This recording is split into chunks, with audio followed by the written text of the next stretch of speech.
The nervous, wild-eyed brunette stared at her unwaveringly. His gaze made her uncomfortable, and she covered her naked shoulders with the cloak. The stranger approached her and remarked inspiringly, "Good evening. You remind me of Anita Ekberg." Anna Nicole calmed herself. She was at an official event, there were security guards around, and she was in no danger. How she hated those socialites, their sallies and cheap compliments. "Well, you've made a mistake. I'm not your Anita, whatever her name is." "What? You don't know who I mean. I'm sorry. She's the heroine of a very old Federico Fellini movie. You haven't seen it?" "Yes, of course, because you're so young. How about some champagne?" Anna barked. "I only drink vodka or tequila on the rocks. What do you want from me anyway?" "Don't get any ideas. I just wanted to meet you. I'm the director." The girl interrupted him. "Get out of here, director. I know you. Do you want to suggest a role? Can we discuss it right now at your apartment or the nearest motel? Get out, or I'll scream." Later, Anna Nicole Smith found out that she blew Oliver Stone himself in the most boorish way. In a television interview to the famous Larry King's question about how she could refuse the director, ready to offer her a role in his new movie, Anna replied. His eye twitched in a tick, and his hands shook. He was biting his lip nervously. "So I thought that before me, pervert or maniac." Yes, if she had agreed to Stone's proposal, Anna Nicole Smith's fate might have been different, and then she wouldn't have found herself as the woman the world was laughing at. Before her fateful meeting with a billionaire and oil tycoon in a wheelchair, Howard Marshall Anna Nicole Smith is not at all languishing miserable existence. The girl had money, after all. She was the face of the brand Guess, a model for the Swedish clothing company H&M, a star of Playboy magazine, and proudly carried the title of the sexiest woman on the planet. She starred in commercials, attended social gatherings, where she was noticed by not the last men of show business. Her real name is Vicki Lynn Hogan. She was born in the provincial Texas town of Mexia in 1967. According to official records, the girl's father, Donald Eugene Hogan, who was engaged in rafting, left the family when the daughter was a year old. The mother was a police officer and entrusted the care of her daughter to her sister Kay. Aunt Kay recalled that her niece missed her father very much. She more than once caught growing up Vicki Lynn in a street phone booth. The girl tried to find her father's name in a thick directory and call him. The girl's schooling was average, but according to her teachers, she was quiet and diligent. From the age of 16, she began to work part-time as a cashier at the local supermarket, waitress in a diner, assistant cook in a cheap eatery, Jim's Crispy Fried Chicken. Incidentally, it was at this establishment that she met her husband Billy Smith, one of the cooks. In those early days, Vicki was not considered a beauty. Skinny, with long legs and uneven teeth, she made everyone laugh with her awkwardness. The girl was ashamed to open her mouth and covered it with her hand when she laughed, but these faults did not seem repulsive to young Billy. Billy didn't know how to court, and he didn't know any pretty words, so he decided to get down to business. At first, he invited the girl for a bottle of beer. The date ended in the diner's warehouse in semi-darkness, among boxes of provisions and humming refrigeration units. Afterward, Smith summarized, "You're my wife now."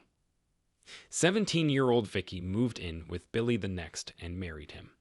9 months later, their son Daniel was born. Shortly after the baby was born, Billy left his wife. After giving birth, Vicki became fat and dull. She became a laughingstock again. Working behind the counter of the candy store, she constantly heard jokes about her. But one day, everything changed. A newcomer came into the store, a handsome tall man with an open smile named Martin. Martin had his own ranch in Texas, a herd of thoroughbred horses, and a lonely heart. When he saw an amiable, mouth-watering blonde wearing a lacy white pockmark in her hair, smelling of cinnamon and vanilla, he fell in love. The young woman moved in with his son, and the two of them became soulmates. Martin was convinced that his bride was the most beautiful girl in the world. The cowboy was a fan of Playboy magazine, which he had subscribed to for many years. He decided to mold his girlfriend into a girl like the ones that pleased his eyes from the glossy pages. He forced Vicki to diet, took her to a beauty salon, and even paid for her first breast implants. The girl dreamed of becoming like her idol, the inimitable Marilyn Monroe. One day, Martin sent a photo of his beauty in the editorial office of his favorite publication, and very soon from there came an enthusiastic response. Vicky was asked to fly to Los Angeles for a photo audition and perhaps to sign a contract. Seeing her off to the airport, Martin felt as if he would never see her again. Kissing Vicky, he sadly stated, "Baby, you need a king, and I'm just a stopgap." Vicky hugged Martin impulsively and covered his mouth with a kiss. "Don't be silly." Later, when Vicky called him from California asking when he would move in with her, Martin said, "You were with me by mistake, and now you're going to make up for that mistake." Then began the crazy success of Vicky, who took the pseudonym Anna Nicole Smith. What titles only she was not awarded: the most beautiful on the planet, Miss Lust, Goddess Playboy. But she could not get rid of her complexes. His shyness and tightness Smith brought to a frenzy of photographers. Anna blushed, undressing in front of the lens, and barely shooting ended, with relief dived into a long robe and rushed out. Representatives of the firm Guess offered her a contract for advertising a new line of jeans. Success covered her instantly. She replaced Claudia Schiffer in the role of the girl Guess jeans and starred in the iconic advertising campaign of the brand. Anna had big money for the first time. The first thing she did was to seriously tweak her appearance. Then she bought a 4-bedroom house, 2 cars, and 3 thoroughbred horses, the love for which Martin instilled in her. She sent little Daniel to Aunt Kay. Anna did not forget those she loved. She opened bank accounts for her mother and aunt, tracked down her father, and gave him a credit card as well. The girl knew how to pay for good with good. Martin was given a breeding stallion and a giant poster of Anna Nicole, sexiest girl of 1993, signed Always Yours, size 97 to 6797. She began to be invited to the movies. On television, she began to be courted by stunning men, but none of them could not get a long-term relationship. Either negatively affected the defiant appearance of Anna, or they did not give rest to her fame as a predator of Playboy. They preferred to have fun with her, and then, exactly conspired, disappeared without leaving anything but the duty. It was great. I'll call you baby. Anna began to relieve her sadness with food and drink. Depression made her so compulsively hungry that she could empty the entire refrigerator in the middle of the night. These constant stresses made me really depressed. I eat and I can't stop. I became like a pig, the model wrote in her diary. Smith became duller, fatter, and as a result lost her job. She was no longer filmed and Guess broke her contract. The press appeared in the brutal articles and photos of obese and inebriated Anna with makeup running down her face. French weekly magazine Paris Match lamented, "She could be a second Marilyn Monroe, if only she wanted to." 26-year-old Anna got a job at the Rick's Cabaret nightclub. The director of the institution, Robert Waters, repeatedly reprimanded Anna for going to work under the influence. On her figure cracked corsets and tights, and costumers had to rearrange the buttons and buttons on her outfits. Mr. Waters repeatedly gave Smith a final warning after she winked vulgarly at the wives of the men who came to the club and stumbled in high heels, nearly falling into the audience. She could lose her job any day now. One morning, Anna's world changed. She found a long, white envelope in her mailbox that smelled of expensive cigar smoke. The letter was from J. Howard Marshall Ew, and he asked for permission to meet with her personally. Anna was confused. She'd never been addressed so formally before. After waiting eagerly for the evening's performance, Anna showed up at the club early, sober and composed, surprising the staff. After carefully styling her hair and putting on makeup, she felt ready. After the opening performance, Robert Watts himself approached her and greeted her with a smug smile. "Anna," he said, "I'd like to introduce you to a special guest. He's a regular here, and a very important man, Mr. Howard Marshall." Taking a step to one side, Waters bowed theatrically, putting his hand to his side. Anna's heart almost leaped out of her chest, but froze in terror. In a wheelchair, a wrinkled old man with a friendly, white-toothed smile that had been carefully crafted by expensive dentists swiftly approached her from the shadows of the hallway and squealed. I have been watching you for a long time, Miss Smith. However, I still could not decide to meet you personally. Yes, this was the Prince Charming, oil magnate J. Howard Marshall. With $3 billion in his account and real estate around the world, alas, he was also 89 years old. Born in Philadelphia to a respectable family, he graduated brilliantly from university and entered the oil business. His first wife, a childhood friend, bore him two sons. However, in 1961, the marriage ended in divorce. He was quite happy with his second wife, Betty's secretary, until she began to suffer from Alzheimer's disease. In 1982, Howard met dancer Diane Walker and fell in love with her. Over the years, Howard gave Walker jewelry and gifts worth $15 million. In 1991, Diane Walker died during a facelift operation, leaving Howard heartbroken. Betty died the same year. Afterwards, Howard came to believe that he brought misfortune upon women. He decided not to risk his luck again. When he stopped by the men's club in the spring of 1994, Howard accidentally saw Anna dancing. She was hideous, swaggering, and unable to cause anything but awkwardness. However, Howard felt sorry for her and recognized in her a gorgeous, sleek blonde who had recently captured the hearts of the men of America. Howard said a phrase which instantly warmed Anna's heart, and she realized that she was the one for him. I did not know what type of flowers you liked, so I ordered regular roses at my own risk. Howard handed Anna a beautiful bouquet of white roses, and she sat down at his table. No one had ever given her flowers before. Then Mr. Marshall offered to drive her home. The next morning, a delivery man came to Anna's house and brought her a large check with a message from Mr. Marshall. You do not need to work any longer. Live and enjoy your life. In the afternoon, Howard's private driver brought another bouquet to Anna with the message. Please get in the car. Mr. Grace will take you to a doctor I trust to look after your health. Mr. Marshall had accomplished the incredible. He had pulled Anna out of a dark place she had been sinking into. He had bought her a new home and cured her of all her addictions. And on top of everything else, Howard proposed to Anna, giving her a 22-carat diamond ring. He liked having a young and attractive blonde next to him at sunset, and Anna liked that her every wish would be fulfilled immediately. The wedding took place on June 27, 1994, in Houston. Howard was wearing a white tuxedo, and Anna was wearing a dress embroidered with pearls.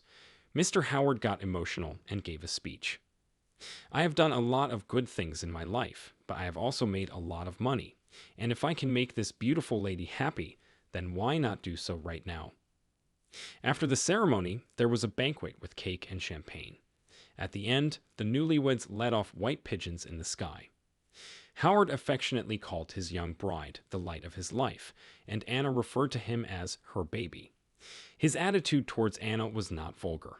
To him, she was like a breath of fresh air after the past when he was young, strong, and successful. Immediately after their wedding, instead of taking a honeymoon, Howard sent Anna on a vacation to Greece, accompanied by his bodyguard Pierre Degan. A young, pumped-up man, he knew exactly how his friends would spend their free time.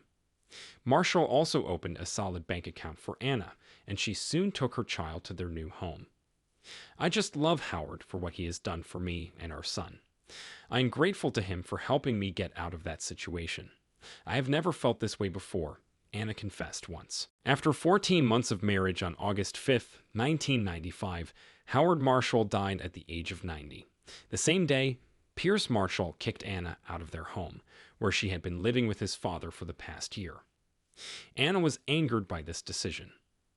Why do you take away from me the things that Mr. Marshall gave me? He didn't mention me in his will. Pierce responded with anger. You won't be getting anything. Your father didn't trust you enough to include you in his will, so don't expect anything from me. Anna dutifully packed her things and moved into the poor neighborhood of El Monte, a suburb of Los Angeles. She was offered to perform at a local restaurant, Vid Daddy's, in the evenings, and the fee was not too bad. Her mother visited her after the long separation and made a fuss about it. She was a retired police officer with a sober mind and iron grip. Don't you know your rights? Like a limp rag, you gave up everything. You were a lawful wife. File a lawsuit right away. Under pressure from her mother, Anna hired a lawyer and filed the lawsuit, claiming half of the inheritance, $475 million. Years later, the litigation and complex investigations dragged on, with persistent rumors that the relatives of Marshall had falsified his will. Meanwhile, Smith claimed that Marshall, while in his right mind, had promised her half his fortune. After 3 years of difficult legal proceedings, the new judge, David O. Carter, joined the case and took pity on Anna, a young widow. He decided to pay her $88 million, half of which covered her legal fees. However, Pierce Marshall also challenged this court decision. Many people understood that Anna was not a villain or fraud at all. She was a knave and sometimes even touching character, who could have easily twisted the old man's will into something that benefited her, but she did not. Instead, she went after an inheritance and completely abandoned her son, Daniel. He became addicted to illegal drugs as a result. Health issues were added to these troubles, including one breast implant that burst and a trip to the hospital. At this point, Anna Nicole began abusing painkillers, and they turned into an addiction. She struggled to maintain her former beauty, which was her only source of income and guarantee of safety. In 2002, Smith launched the Anna Nicole reality show, where viewers could watch her private life and daily struggles. 2 years later, the show was canceled. Anna began gaining weight and becoming heavily addicted to painkillers once again, and her beauty, which had sustained her for so long, began to fade. Anna dated several men and announced her pregnancy in 2006. On September 7, 2006, Anna became a mother for the second time. She gave birth to a baby girl named Danilyn. Her estranged son Daniel came to visit her at the hospital that evening. 20-year-old Daniel held his little sister in his arms, and that night, the family slept together in the same hospital room. In the morning, Anna found out that Daniel had died. An overdose of medication was determined to be the official cause of death. Anna had never recovered from the loss. On February 8, 2007, the body of Anna Nicole Smith, 39 years old, was found at her home. It was reported that pneumonia and the abuse of antidepressant medication were the causes of her death. At the time, her daughter was only 5 months old. Anna's mother believed that Howard K. had poisoned her, but the attorney who represented Smith, Howard K.'s lover, denied this claim. After Smith's death, there was much debate in the media about who the actual father of her child was.